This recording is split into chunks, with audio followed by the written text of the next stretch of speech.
Buenos días, señor Álvarez, y felicidades por su reciente nombramiento como ministro de Asuntos Exteriores. Me gustaría darle también la bienvenida al Congreso. Me gustaría, pero no puedo. Y no puedo hacerlo porque su presencia hoy aquí oculta una gran ausencia, que es la de Pedro Sánchez, el peor presidente posible en el peor momento posible. Que una vez más, ante lo que representa ya uno de los acontecimientos más relevantes de los últimos años, con el voto de muchos de los grupos aquí presentes, ha optado por no dar la cara y parapetarse en uno de sus ministros. El presidente Sánchez impulsa actos propagandísticos, preside ruedas de prensa sin preguntas, se hace fotos, pero no viene a la sede de la soberanía nacional a debatir sobre un asunto central para determinar el papel de España en el mundo y para nuestra seguridad. Con todo el respeto, le envía a usted, como envía en otras ocasiones, a otros ministros. Y lo hace además diluyendo el debate sobre Afganistán en un debate general que aborda líneas generales de política de su departamento y que revela mucho sobre la intención que tiene este Gobierno de no someterse al debido control en esta Cámara. Señor ministro, pese a la relevancia de la salida de Afganistán, pese al ingente y ejemplar esfuerzo realizado durante estos casi 20 años por parte de nuestras Fuerzas Armadas, pese a las dificultades para repatriar al personal diplomático y a nuestros colaboradores, Pedro Sánchez decidió no interrumpir sus vacaciones y reaparecer 3 días después, a través del plasma y en alpargatas, para no decir nada. Y eso, señor ministro, es una falta de respeto a España y a los más de 27.000 militares, diplomáticos y personal civil que a lo largo de estos 20 años de misión han servido a España subordinando la honrada ambición a la íntima satisfacción del deber cumplido e incluso han ofrecido en algunos casos su vida por defender un mundo más libre, más seguro y más respetuoso con los derechos humanos. En la tarde del 26 de enero del 2002, en el marco de la misión ISAF de la ONU, llegaba a Afganistán la primera unidad militar española. La primera persona en pisar suelo afgano fue el coronel del aire, Manuel Mestre, posteriormente ascendido a teniente general, hoy orgulloso diputado por Vox, algo que también nos llena de orgullo a sus compañeros del grupo parlamentario. El general Mestre no sabía entonces que 104 de sus compañeros perderían la vida en la misión a Afganistán, o que 80 resultarían gravemente heridos, o que al final tendrían que regresar los demás en unas condiciones caóticas y dolorosas, con muchas implicaciones. Es el momento de recordarles a todos ellos, de agradecer su patriotismo y de honrarles, y de decirles a sus familias que la muerte no es el final y que su servicio no fue en vano. España estuvo donde tenía que estar, al lado de nuestros aliados, defendiendo la democracia y la libertad, formando parte de una gran coalición internacional para hacer frente a una de las mayores amenazas a Occidente tras los atentados del 11 de septiembre, del que, por cierto, se cumplen dentro de poco también 20 años. Fue importante impedir que Afganistán siguiera siendo el santuario de grupos terroristas desde el que planeaban y organizaban atentados contra países occidentales. Y sí lo logramos durante casi 20 años. Señor ministro, en el último año y medio, el ejército norteamericano no había sufrido ni una sola baja, hasta hace unos días que lamentablemente fallecieron 13 marines de atentado terrorista. La situación en Afganistán se mantenía con una fuerza de 3.500 militares. Era posible, y era incluso obviamente deseable, organizar una retirada ordenada que garantizara la seguridad de los colaboradores y articular formas de apoyo a las fuerzas gubernamentales afganas. La administración Biden, sin embargo, ha optado por la deserción, ordenando una retirada de tropas humillante, abandonando a los afganos a su suerte, provocando una gravísima crisis de refugiados y entregando el país a los talibanes. Por cierto, que junto con el país, la administración Biden ha dejado atrás, según el congresista norteamericano Jim Banks, un enorme arsenal militar valorado en al menos 85.000 millones de dólares, incluyendo 75.000 vehículos, más de 200 aeronaves, entre aviones y helicópteros, más de 600.000 armas cortas y armas ligeras, equipamiento de visión nocturna y todo tipo de material adicional. En resumen, un tesoro armamentístico que en manos de los talibanes supone un auténtico peligro para la seguridad mundial. Pero creo que sería injusto hablar del nefasto papel del presidente Biden y Estados Unidos y no asumir nuestra propia responsabilidad. Desde hace más de 4 meses, desde el Grupo Parlamentario Vox, a través de multitud de iniciativas, advertimos al Gobierno y preguntamos sobre cómo se iba a producir el repliegue del personal español. Este fin de semana conocimos que también el embajador en Afganistán alertó al Gobierno del desastre. No solo no fue escuchado, sino que además fue cesado. Por supuesto, a su llegada a España no faltó la foto de Pedro Sánchez con el embajador cuando se supo del coraje de su labor que hoy aquí queremos poner en valor.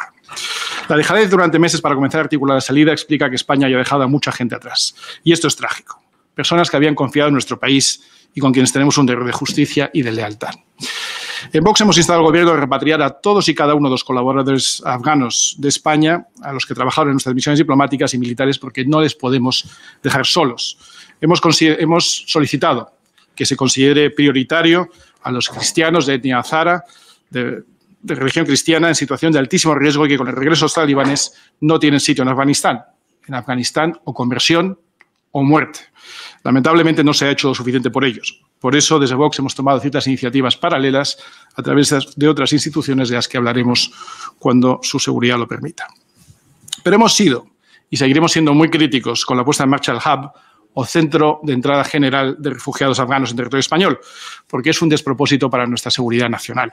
Esta iniciativa representa un coste inasumible para España en términos de riesgo y es una idea irresponsable que solo se hace como forma de propaganda del señor Sánchez, con el objetivo de que el señor Biden, aquel presidente de la cumbre de los 20 segundos, le vuelva a coger el teléfono alguna vez. Señor ministro, la amenaza yihadista es muy real. En Francia han detenido ya a 5 afganos evacuados de Kabul que tenían vínculos con los talibanes. Además, esto incrementa la tensión migratoria en nuestro país, ya azotado por la mayor presión de inmigración ilegal de Europa a través de Ceuta, Melilla, la costa y las islas. Donde mejor van a ser acogidos los musulmanes es donde mayor capacidad de integración tengan, y eso será en países que además de próximos se caractericen por compartir sus costumbres y valores. Y revisar un mapa puede ser muy ilustrativo. Tayikistán, Uzbekistán, Turkmenistán, Irán, Pakistán, todos países islámicos que hacen frontera con Afganistán. Pero podemos seguir recorriendo el mapa. Tenemos a Omán, Emiratos Árabes, Qatar, Bahrein, Arabia Saudí, Kuwait, Irak, Jordania, Turquía, Irak, Egipto, Libia, Túnez, Argelia. Todos son países más cercanos físicamente y culturalmente a Afganistán que España. ¿Cuál es la razón del empeño de Pedro Sánchez en intentar colocarse delante de ellos? Y si esos países no fueran suficientes, hay otros igualmente cercanos, como por ejemplo India o China, que se ha elevado a la categoría de potencia mundial y que debe saber que ser potencia mundial conlleva también ciertas responsabilidades. En cualquier caso, España no tiene que incrementar su ya excesiva presión migratoria. Ni siquiera Alemania, el principal promotor de la política de fronteras abiertas a los refugiados hace 6 años, quiere repetir ahora la experiencia. La señora von der Leyen sonreía en Torrejón, y es verdad lo que usted decía, que pronunciaba palabras bellas dedicadas a España. Pero eso sí, a los 4 días la Comisión Europea reconocía que no existe plan alguno para reubicar a los afganos que llegan a nuestro país.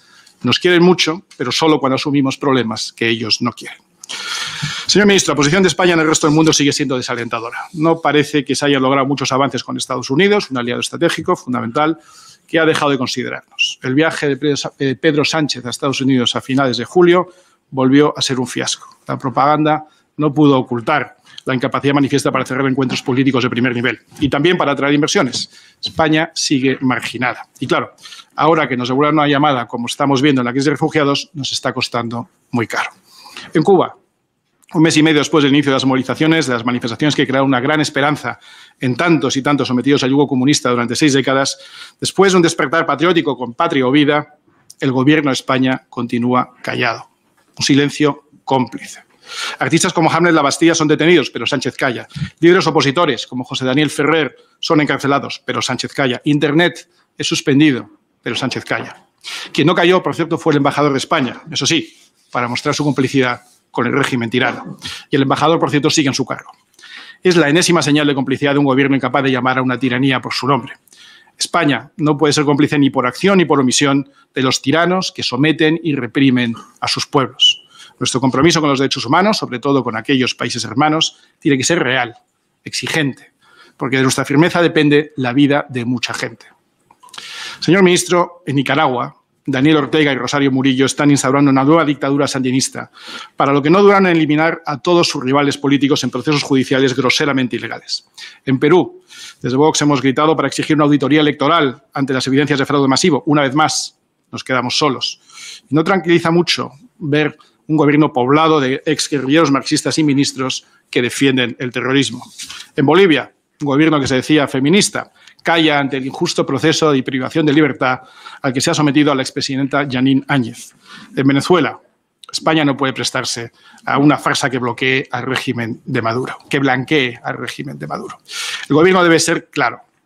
Tenemos que acabar con cualquier tipo de complicidad representada en episodios vergonzantes, como el encuentro con Delcy Rodríguez en Barajas o la concesión de 34 millones de euros a la compañía aérea Plus Ultra.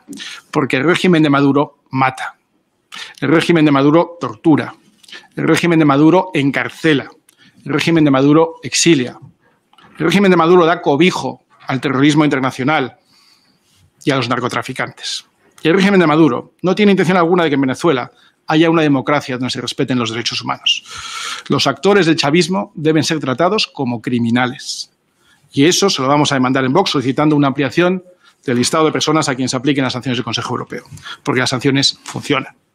Señor ministro, España nunca debió abandonar la defensa de sus intereses y valores en política exterior. Recuperarlos era urgente.